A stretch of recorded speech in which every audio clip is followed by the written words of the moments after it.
ओम शांति।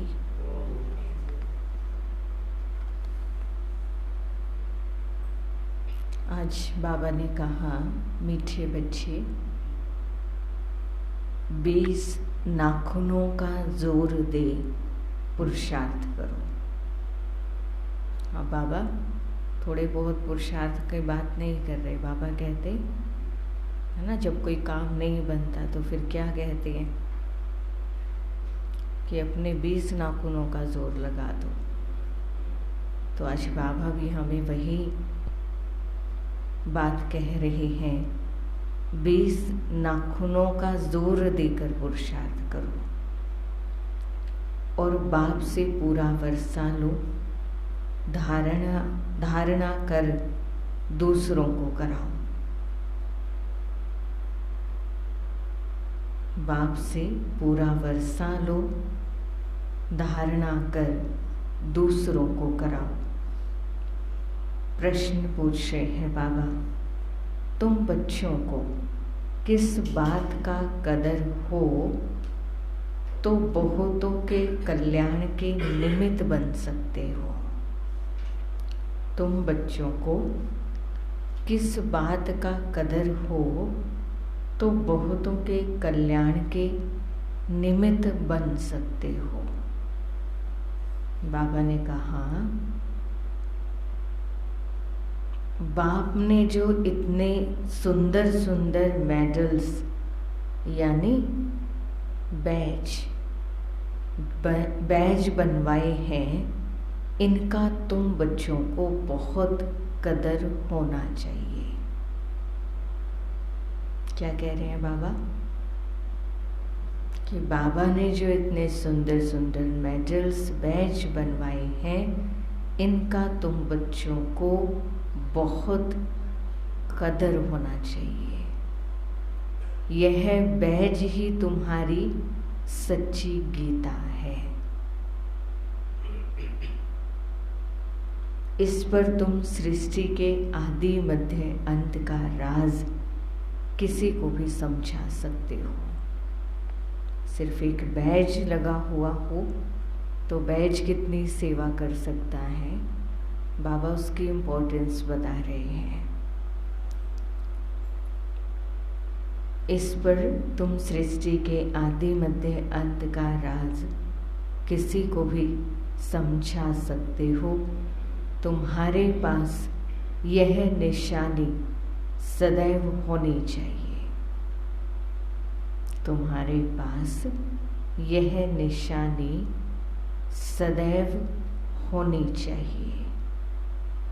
बाबा ने बहुत ख्यालात से यह चीज़ें बनवाई हैं। बाबा ने भी जब बैज पहनाया तो बनवाया, पहले तो बनवाया होगा ना, तो पहले सोचा भी होगा, उसके बारे में विचार भी किया होगा कि कितनी ये इससे सेवा बढ़ेगी, सेवा कर सकते हैं।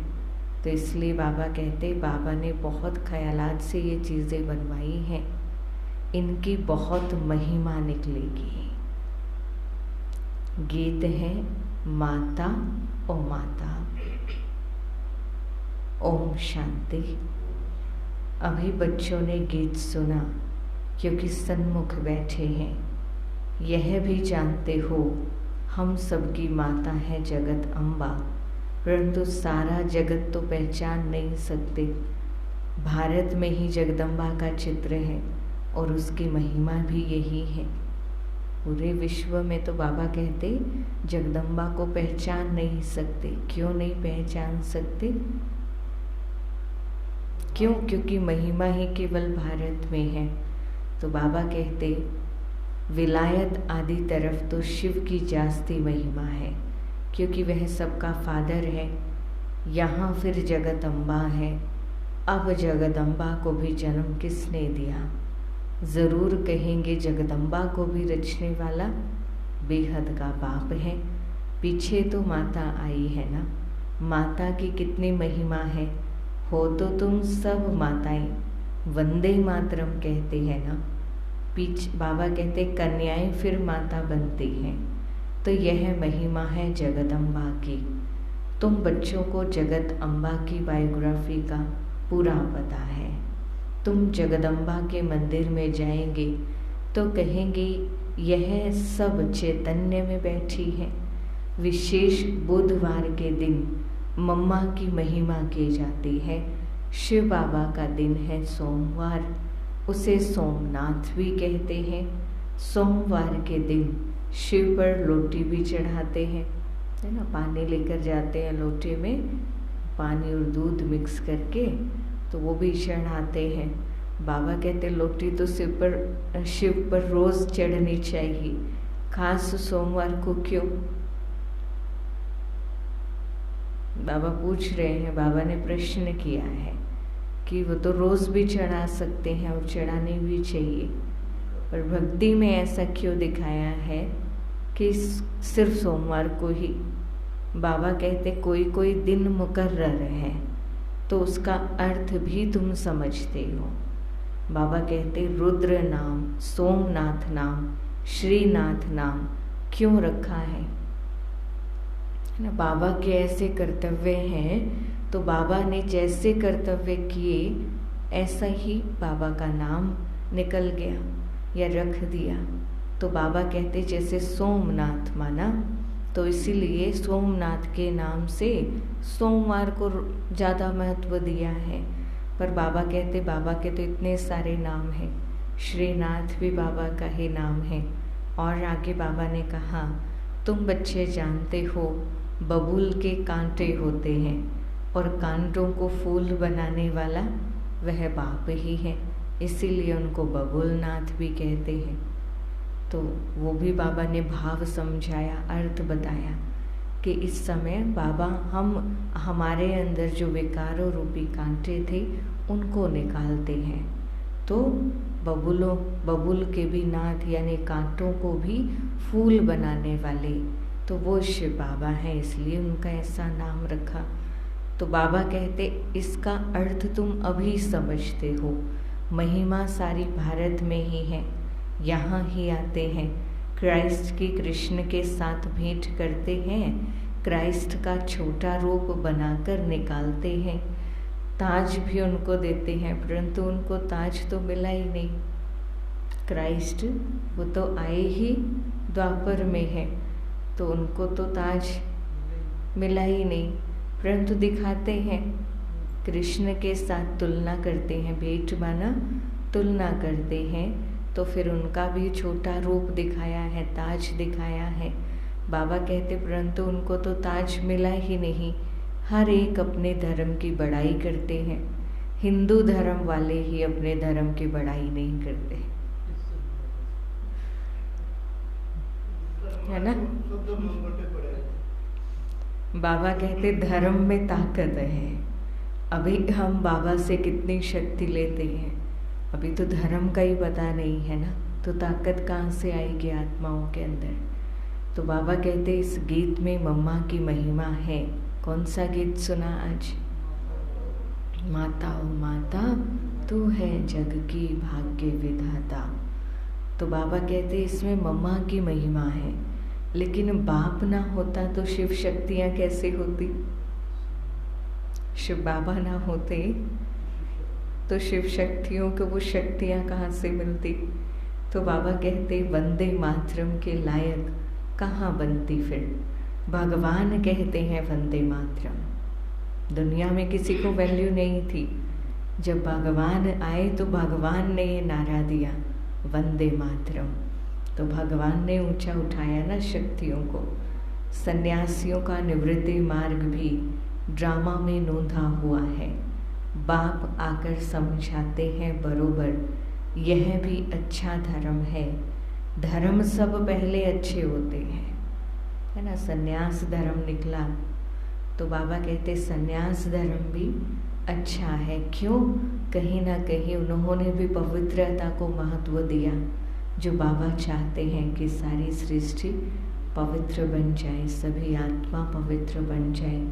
तो इसलिए बाबा ने कहा, बाबा कहते धर्म तो सब जो भी जब शुरू होते हैं तो शुरू में तो सभी धर्म पवित्र हैं, सभी धर्म अच्छे हैं।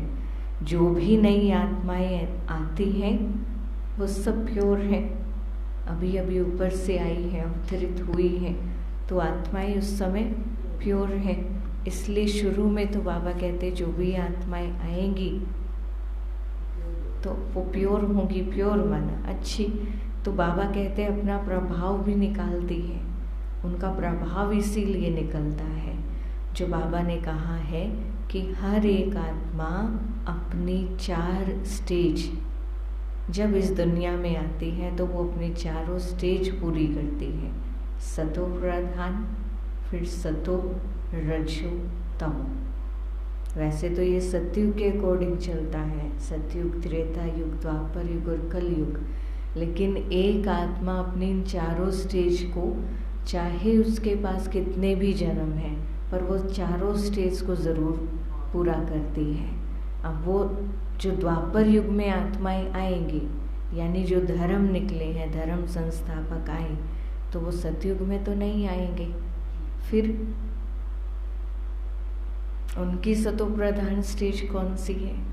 जिस समय वो ऊपर से नीचे आए, प्योर है ना, बिल्कुल 100% प्योर है, तो वो ताकत भी है आत्मा के अंदर।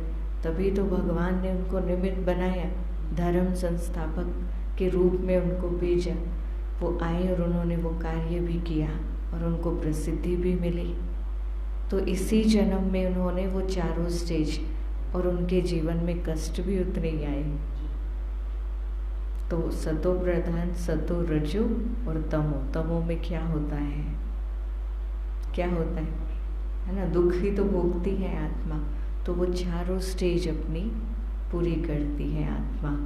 तो बाबा कहते हैं उनका प्रभाव भी निकलता है ना। कोई भी है, अब जैसे छोटा बच्चा, इस समय भी जब छोटा बच्चा जन्म लेता है तो उसका कितना प्रभाव होता है, सब उसकी तरफ कितने अट्रैक्ट होते हैं। क्यों होते हैं? क्योंकि प्योर सोल है, अभी अभी आई है। तो इसलिए बाबा ने कहा कि जैसे अरविंद घोष आया तो उनकी कितनी महिमा निकली, उन द्वारा छोटा मठ स्थापन हुआ। आज जो भी है, आज तो कितने सारे ऐसे मठ बन गए हैं, कितने सारे ऐसे गुरु बन गए हैं। तो शुरू में तो सबको इतनी प्रसिद्धि मिली, सबको प्रसिद्धि मिली, फॉलोवर्स भी इतने बड़े। लेकिन वही है, फिर चारों स्टेज पूरी करनी है ना, तो फिर वो लास्ट वाली स्टेज भी उनकी देखने को मिली। तो बाबा कहते, बाबा ने एक उदाहरण दिया अरविंद घोष का। बाबा ने समझाया कि नई आत्माएं आती हैं, आकर अपना मठ पंथ स्थापन करती हैं, जैसे आर्य समाजी हैं। अब दयानंद को कितना समय हुआ, पिछाड़ी की छोटी छोटी डालियाँ हैं। ज़्यादा समय नहीं हुआ है इनको आए हुए, लेकिन बाबा कहते कि छोटी छोटी डालियाँ हैं। जैसे चिदाकाशी बहुत बहुत करके 100 वर्ष हुआ होगा, कितना चल गया है और महिमा कितनी है। अभी अभी आया है, मतलब ज़्यादा समय नहीं हुआ है जिनको, बाबा उनकी बात कर रहे हैं। हम कितने ही गुरु ऐसे हैं नए नए नए नए सुनते हैं उनके बारे में, पहले सुना ही नहीं था और आज वो इतने फेमस हो गए हैं। तो बाबा उनका बता रहे हैं कि वो आत्माएं देखो कि आज उनको कितना प्रसिद्धि मिली है, कितनी उनकी महिमा है। क्यों? क्योंकि हिंदू धर्म वाले अपने धर्म को ना जानने के कारण और धर्मों में चले जाते हैं। अब तुम जान गए हो, बना बनाया ड्रामा है जो फिर रिपीट होता है। कैसे कैसे धर्म स्थापन होते हैं। आखिरी सृष्टि को पुराना ज़रूर बनना है। बाप कहते हैं नया बनाने वाला सिर्फ मैं हूँ। इस समय सब जर्जरीभूत अवस्था में है। भक्ति मार्ग का अब अंत होता है। ज्ञान का है आदि, सतयुग में यह ज्ञान नहीं चलता। ज्ञान एक ही बार बाबा देते हैं, फिर 21 जन्म ज्ञान की दरकार नहीं रहती। दरकार माना ज़रूरत ही नहीं होगी। तो बाबा कहते बाप से वर्षा मिल जाता है, फिर सतयुग त्रेता में पढ़ाई होती नहीं। अविनाशी बाप द्वारा अविनाशी पढ़ाई होती है। 21 जन्म फिर उनका फल मिलता है। मनुष्य जो पढ़ते हैं वह एक जन्म के अल्पकाल सुख के लिए, फिर पढ़ना नहीं होता है। हर एक अपने सुख की प्रारब्ध बनाते हैं। लौकिक संबंध में तो सिर्फ बाप और दादे से ही बच्चों को वर्षा मिलता है। और यहाँ बाबा कहते हैं मेल फीमेल दोनों ही मेरे से वर्षा ले सकते हैं। क्यों? क्योंकि बाबा की दृष्टि सिर्फ आत्मा को देखती है और आत्मा ना मेल है ना फीमेल है। तो इसलिए बाबा ने कहा कि दोनों वर्षा ले सकते हैं अपने पुरुषार्थ अनुसार। जैसा पुरुषार्थ वैसा वर्षा। नंबरवार तो है ना। बाप दादा आज सभा में अपने बगीचे से भिन्न भिन्न फूलों की टोकरी भरकर ले आए हैं। अब देखो यह फूल है मम्मा। बाबा का बगीचा कौन सा है? ये परिवार, ब्राह्मण परिवार। तो बाबा ने अपने बगीचे से भिन्न भिन्न फूलों की टोकरी भरी और उसमें बाबा ने सबसे पहला फूल किसका नाम लिया? मम्मा का। मम्मा है।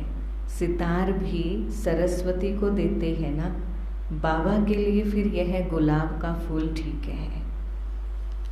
गुलाब के फूल का कितना महत्व है ना। गुलाब को फूलों का राजा कहते हैं। तो बाबा कहते तुम भी हर एक अपने को समझ सकते हो कि हम कितने सुगंध वाले हैं। बागवान है शिव बाबा, हम उनके माली ठहरे। बागवान एक बाबा है, तुम जानते हो हमको बाबा फूल बना रहे हैं। अब कौन सा फूल बनना है? गुलाब का बनना है या फिर और भी बहुत सारे फूल हैं। कौन सा फूल बनना है वो हमें खुद डिसाइड करना है। जैसा फूल बनना है वैसा पुरुषार्थ करना है। तो बाबा कहते बलिहारी जगदम्बा की व जगत पिता की नहीं, बलिहारी तो शिव बाबा की है। अगर वह नहीं होता तो इनकी महिमा कैसे होती? तो शिव बाबा की याद से ही इतना उच्च मर्तबा मिलता है। वह है उच्चते उच्च भगवान, रहते भी परम धाम में है। अच्छा, कहते हैं लक्ष्मी भगवती नारायण भगवान, वह भला कहाँ के रहने वाले हैं?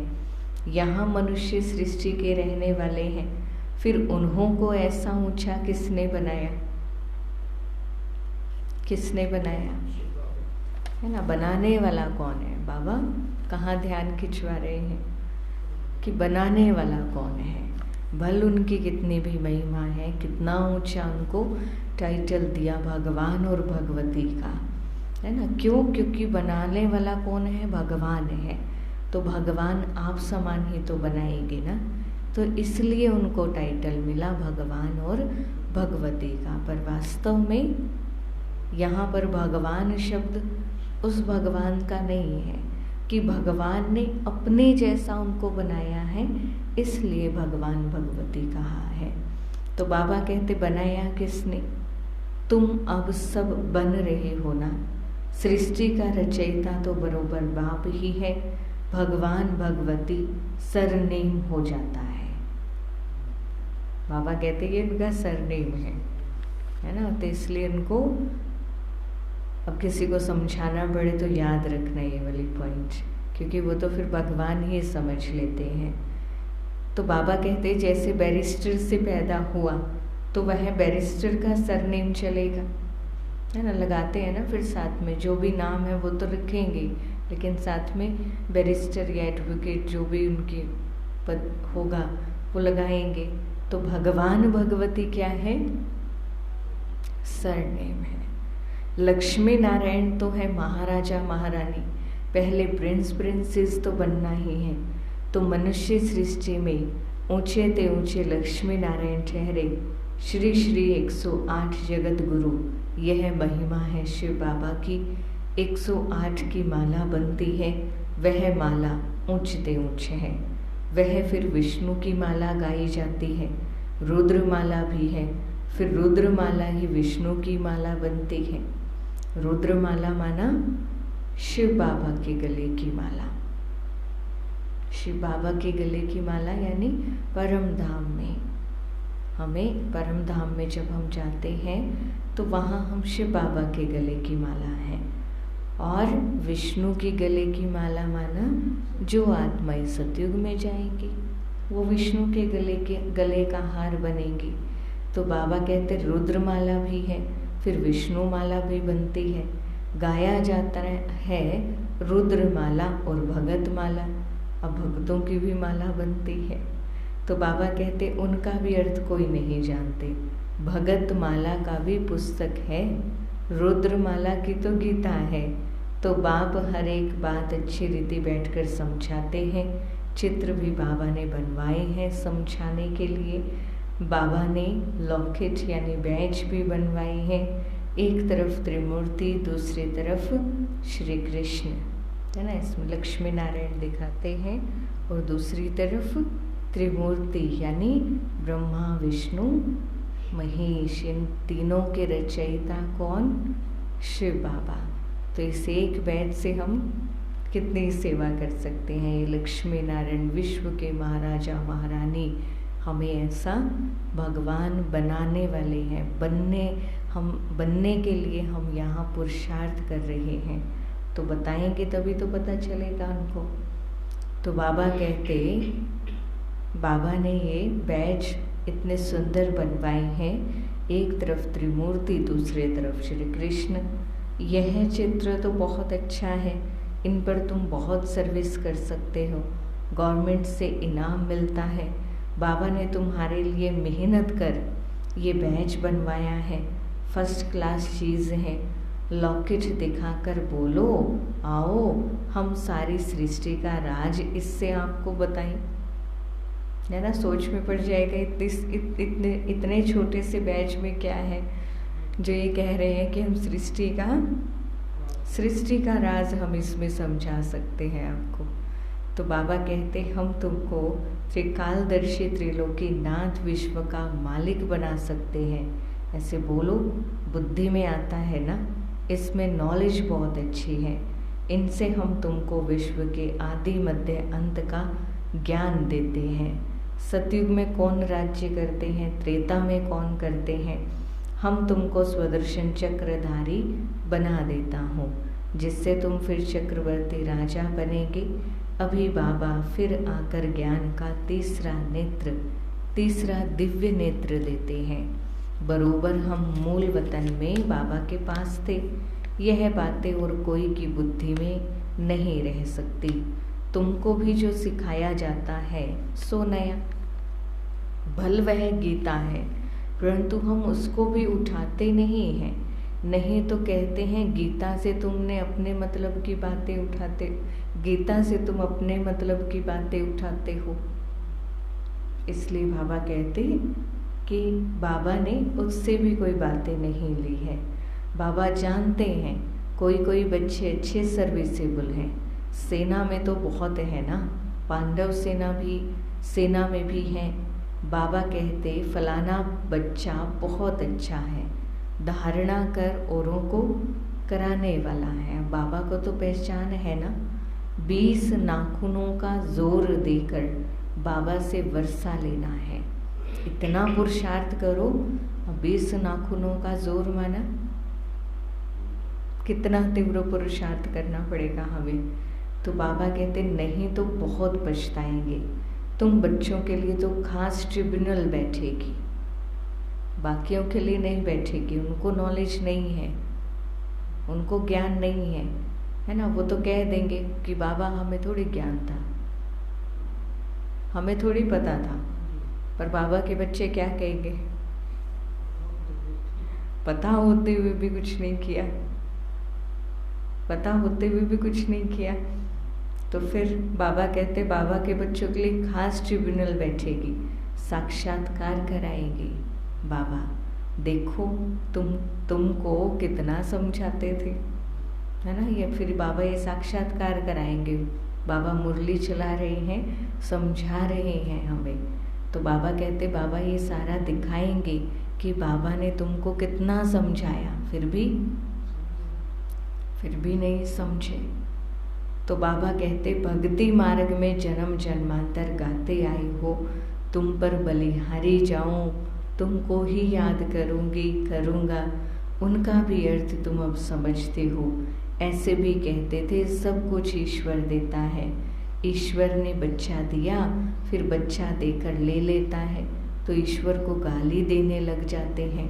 तुम ऐसे हो, यह हो कह देते हैं। दुख देने वाले भी तुम हो, सुख देने वाले को दुख देने वाला कह देते हैं। तो बेहद का बाप समझाते हैं तुम कितने बेसमझ बन गए हो कि एक तरफ तो कहते हो भगवान ने सब कुछ दिया, तो जब भगवान का ही है उसने ले लिया तो फिर दुखी क्यों होते हो, है ना। अब ये तो वही बात हो गई, जैसे बैंक मैनेजर है, हमने उसके पास अपने पैसे जमा करवाए और हम जब वापस लें तो वो दुखी हो जाए कि वापस क्यों ले लिए। वही जब जिसकी चीज़ है वो तो ले गए ही। जब एक तरफ तो कहते हैं भगवान का है और फिर दूसरी तरफ स्वीकार भी नहीं करते, तो बाबा कहते इतने बेसमझ बन गए, ये बातें भी समझ नहीं सकते कि हम क्या बोल रहे हैं, उसका अर्थ क्या है। तो अब बाबा ने समझाया। बाबा कहते कितना अच्छी रीति बाबा समझाते हैं। लोकिट में बड़ी अच्छी नॉलेज है, सभी वेदों शास्त्रों का सार है इसमें, परंतु बच्चों को इतना महत्व लोकिट का नहीं है। अब जिन्होंने बैज पहना है तो बैज किनको मिलता है, जो पूरी धारणाएं करते हैं, पूरी धारणाओं पे चलते हैं। तो बाबा कहते फिर वही तो वैल्यू समझेंगे ना, ऐसे लोकिट पहनने का तो कोई फायदा नहीं है। तो बाबा कहते इतनी दूरादेश विशाल बुद्धि नहीं है। लॉकेट में त्रिमूर्ति है और नीचे लिखा है गॉड फादरली बर्थ राइट, हमारा जन्म सिद्ध अधिकार है। क्या जन्म सिद्ध अधिकार है? ये लक्ष्मी नारायण जो दिखाते हैं या श्री कृष्ण, ऐसा बनना, सत्युग का मालिक बनना, वो हमारा जन्म सिद्ध अधिकार है। हम भगवान के बच्चे हैं, तो इसलिए बाबा कहते हैं आपका बर्थ राइट है। कहते भी हैं गॉड फादर, परम पिता फादर, तो ज़रूर कहेंगे ना, फादर का अर्थ ही है हम उनके बच्चे हैं, भगत भगवान के बच्चे हैं। ऐसे नहीं कि भगत भगवान है, भगवान को ही भक्ति मार्ग में ले आते हैं, फिर भक्ति मार्ग वालों को भक्ति का फल कौन देगा। परंतु सिवाय समझाने कोई समझ ना सके, माना जब तक ना समझाए तब तक कोई समझ ना सके। लिटरेचर से भी कोई मुश्किल समझ सकते हैं, तुम लॉकेट से भी समझा सकते हो। यह है उच्चते उच्च गॉडफादर। हम तुमको गॉडफादर के जीवन का रहस्य बता सकते हैं। तो बाबा कहते जो सभी का गॉडफादर है वह क्या कर्तव्य करते हैं जिसके कारण उनको फादर कहा जाता है, गॉडफादर कहा जाता है। और फिर एडम इव यानी आदम बीबी ब्रह्मा सरस्वती को कहेंगे गॉडफादर उन्हों द्वारा रचना रचते हैं, ब्रह्मा के द्वारा रचना रचते हैं। तो बाबा कहते वह गॉडफादर है सभी आत्माओं का बाप और यह है प्रजापिता। हम आत्माएं हैं उनके अविनाशी बच्चे। फिर चक्र में आते हैं तो यह है प्रजापिता ब्रह्मा। उनको ग्रेट ग्रेट ग्रैंडफादर भी कहा जाता है। शिव को ग्रेट ग्रेट ग्रैंडफादर नहीं कहेंगे। तो बाबा कहते शिव को सिर्फ फादर कहेंगे। वह है सब आत्माओं का बाप। मनुष्य सृष्टि का सिजरा बनेगा तो पहले पहले ब्रह्मा सरस्वती, फिर उनसे और वृद्धि होती है। सिजरा माना सीक्वेंस की बाबा बात कर रहे हैं कि नंबर 1 पर ब्रह्मा बाबा मम्मा ब्रह्मा बाबा दोनों, और फिर उसके बाद बाकी सिजरा बनेगा। तो फिर नंबरवार और धर्मों की स्थापना होगी। ब्रह्मा को हमेशा बूढ़ा दिखाएंगे तो ग्रेट ग्रेट ग्रैंडफादर है ना, इसलिए बाबा को बूढ़ा दिखाया है। तुम बच्चे जानते हो शिव बाबा ने ब्रह्मा द्वारा हमें अपना बनाया है। अभी हम उनसे बेहद का वर्षा लेते हैं। दलाल को अपनी दलाली भी मेहनत से मिलते हैं। गाते भी हैं ना, सतगुरु मिला दलाल के रूप में। तो बाबा कहते यह सब बातें बाप बैठ समझाते हैं। तो बच्चों की बुद्धि में बैठ जाना चाहिए। तुम समझा सकते हो। हम इतने ब्रह्मा कुमार कुमारियाँ हैं। प्रजापिता ब्रह्मा का नाम मशहूर है। बाबा ने कार्ड भी बहुत अच्छे छपाए थे, उसमें सारी नॉलेज आ जाती है। बड़े ख्यालात से यह चीज़ें बनाई जाती हैं, परंतु इतना कदर नहीं है। बाबा अब जैसे ये चित्र बनवाए हैं, है ना, आपको कहें कि आपने इनके ऊपर समझाना है तो इनके ऊपर प्रैक्टिस करो। जब समय है तो खुद इनके आगे खड़े होकर के खुद को ही समझाओ। अब बाबा ने बनवाए हैं तो किस लिए बनवाए हैं? समझाने के लिए बनवाए हैं ना। तो हमारी इतनी प्रैक्टिस होनी चाहिए, इतनी नॉलेज होनी चाहिए हमारी कि हम हमारे से कोई भी कहे तो हम उनको समझा सके। बाबा कहते हैं ऐसे ही बाबा ने कितने सारे कार्ड छपवाए थे उस समय पर। अब तो कितने टाइप के हर प्रोग्राम फंक्शन के बनवाते हैं, परंतु कदर नहीं है। भाव क्या है बाबा का कि ये हमें सेवा मिली है, हमें सेवा करनी है इसके द्वारा। पैम्फलेट क्यों कहते हैं आपको कि आप बांटने जाओ, है ना, क्यों? ताकि आप ज्ञान दो, उनको समझाओ। अब आप ज्ञान सुनाओगे तो आपका ही पुरुषार्थ बढ़ेगा ना। आप कर रहे हो तो आपके ही नंबर उसमें जुड़ेंगे ना, हमारे थोड़ी जुड़ेंगे। लेकिन अगर उसमें भी कई बार हेजिटेशन होती है कि हम नहीं कर सकते या कुछ भी, तो बाबा कहते फिर क्या समझेंगे बाबा कि कदर नहीं है। अगर वैल्यू होगी, कदर होगी, तो उसका रिजल्ट क्या होगा वो भी आप सबको पता है। मिलिट्री वालों को मेडल मिलते हैं, बाबा कहते फिर यहाँ पहनते हैं ना। तुम्हारे पास तो एक ही मेडल है, अब उस मेडल की भी बाबा कहते हैं आपको कितनी कदर होनी चाहिए, है ना। एक मेडल के लिए मिलिट्री वालों को देखो कितना कुछ करना पड़ता है। तो ऐसे ही अपने आप को समझो कि अगर बैज पहनना है, मेडल पहनना है, तो फिर हमें भी आर्मी की तरह बनना है। खुद को सोचो मैं कौन सी आर्मी में हूँ, बाबा के रूहानी आर्मी है ना, सब रूहों की सेवा करने वाले। तो बाबा कहते तुम्हारे पास तो एक ही मेडल है, उन्हों के पास तो भिन्न भिन्न मेडल्स हैं निशानियों के रूप में, परंतु यहाँ तुम्हारी तो एक ही निशानी है। कौन सी? ये बैज लगा होगा तो पता चलेगा ये बाबा का बच्चा है। कार्ड दिखाकर फिर वहाँ ही बैठ समझाना चाहिए। वह भी समय आएगा तुम्हारे इन मेडल्स की, कार्ड की बहुत महिमा निकलेगी।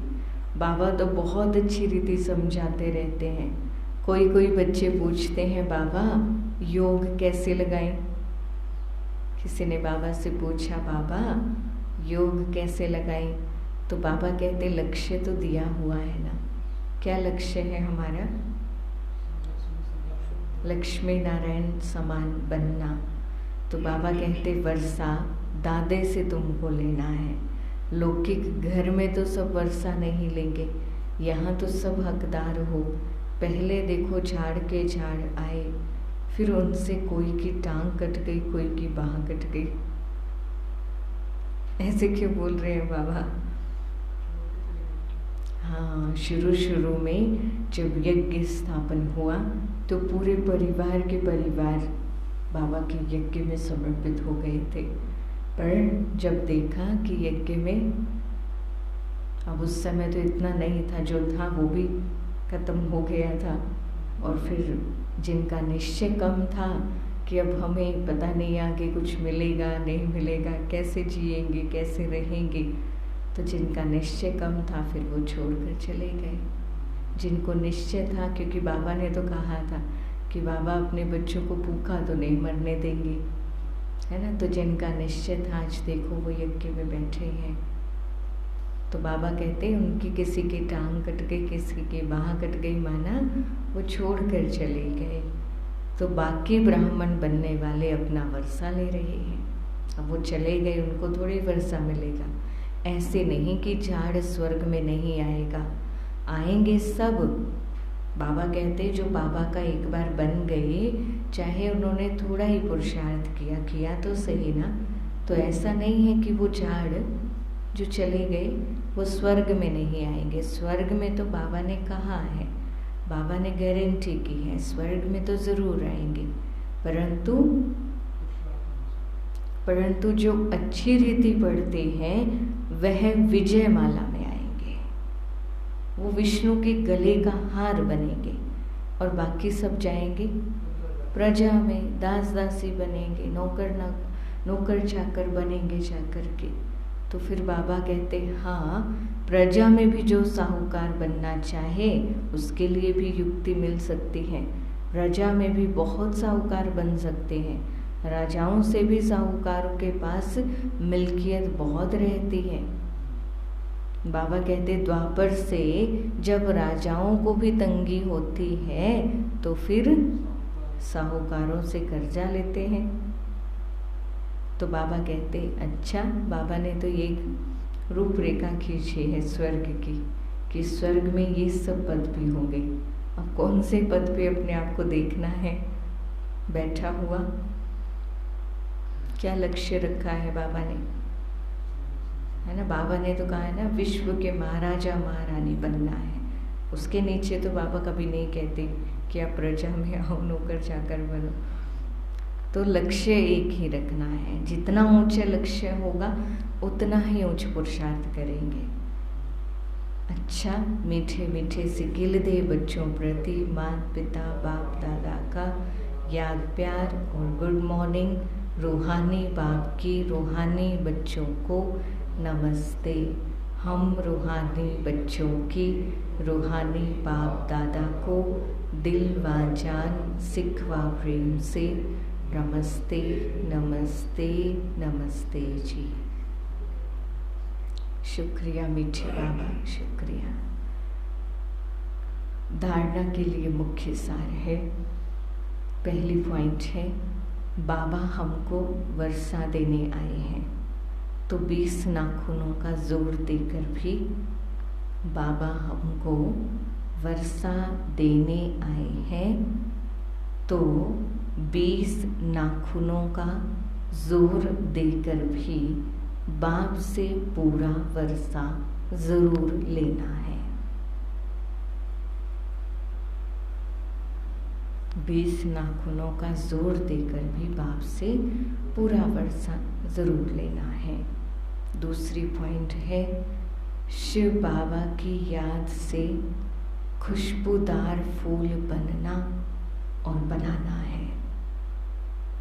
शिव बाबा की याद से खुशबूदार फूल बनना और बनाना है। विशाल बुद्धि और दूरादेशी बन, विशाल बुद्धि और दूरादेशी बन लॉकेट पर अच्छी रीति सर्विस करनी है। लॉकेट पर अच्छी रीति सर्विस करनी है। वरदान दे रहे हैं बाबा।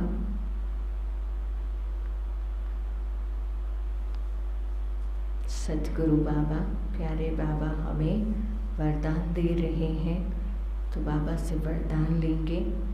अपने फीचर द्वारा अनेकों का फ्यूचर श्रेष्ठ बनाने वाले, अपने फीचर द्वारा अनेकों का फ्यूचर श्रेष्ठ बनाने वाले श्रेष्ठ सेवाधारी भाव, श्रेष्ठ सेवाधारी भाव।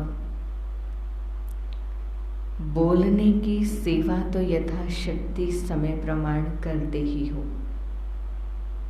लेकिन संगम युग का जो फ्यूचर फरिश्ता स्वरूप है, वह आपके फीचर्स से दिखाई दे, तब सहज सेवा कर सकते हो। जैसे जड़ चित्र फीचर्स द्वारा अंतिम जन्म तक सेवा कर रहे हैं। जड़ चित्र माना किसके जड़ चित्र? हमारे जड़ चित्र देवी देवताओं के रूप में मंदिरों में अभी तक भी अपने फीचर्स से सेवा कर रहे हैं। अब देवी देवताओं को देखते ही खुशी आ जाती है चेहरे पे, रमणीकता आ जाती है, हर्षित मुख हो जाते हैं। क्यों? जैसा उनका चित्र है ना, जैसे उनके फीचर्स हैं। तो बाबा कहते जड़ चित्र फीचर्स अंतिम जन्म तक भी सेवा कर रहे हैं। तो ऐसे ही बाबा कहते आपके फीचर्स में सदा सुख की, शांति की, खुशी की झलक हो। आपके फीचर्स में सदा सुख की, खुशी की, शांति की झलक हो तो श्रेष्ठ सेवा कर सकेंगे। आपके फीचर्स को देखकर कैसे भी दुखी, अशांत, परेशान आत्मा अपना श्रेष्ठ फ्यूचर बना लेगी। कोई कितना भी अशांत है, दुखी है, परेशान है, बाबा कहते हैं आपके फीचर्स देख करके वो बदल जाए। वो बदलेगी तो मतलब उसका फ्यूचर भी श्रेष्ठ बनेगा। तो क्या वरदान दिया बाबा ने आज? अपने फीचर द्वारा अनेकों का फ्यूचर श्रेष्ठ बनाने वाले श्रेष्ठ सेवाधारी भाव। स्लोगन है, भाग्य विधाता बाप को अपना सर्व संबंधी बना लो। भाग्य विधाता बाप को अपना सर्व संबंधी बना लो तो सर्व प्राप्तियों से संपन्न बन जाएंगे। तो सर्व प्राप्तियों से संपन्न बन जाएंगे। कब बनेंगे? जब किसको? भाग्य विधाता बाप को सर्व संबंधी बना लेंगे तो। ओम शांति।